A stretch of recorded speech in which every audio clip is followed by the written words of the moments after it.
Dengklak teh nyon oi krau kei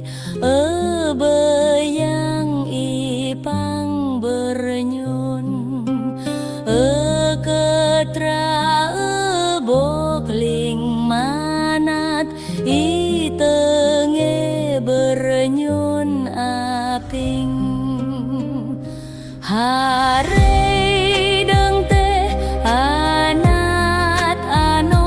nyon krau kei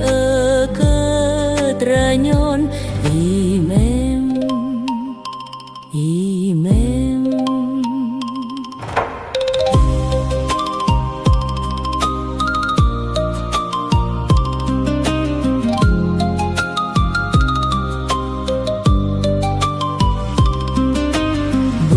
bumasep ke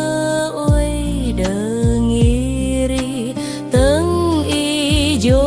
kenyon deyoche iji bok zege kemanat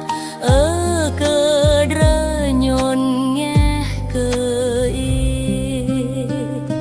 hare deng teh anat anot nyon krau kei ketrenyon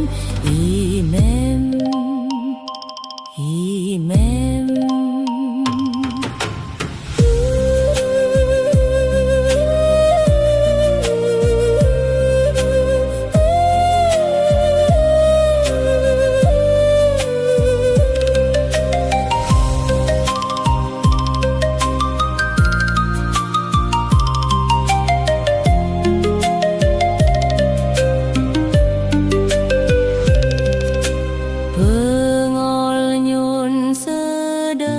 keberi pengol nyon genem kei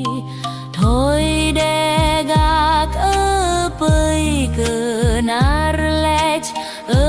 bayang nyon ngeh kei hare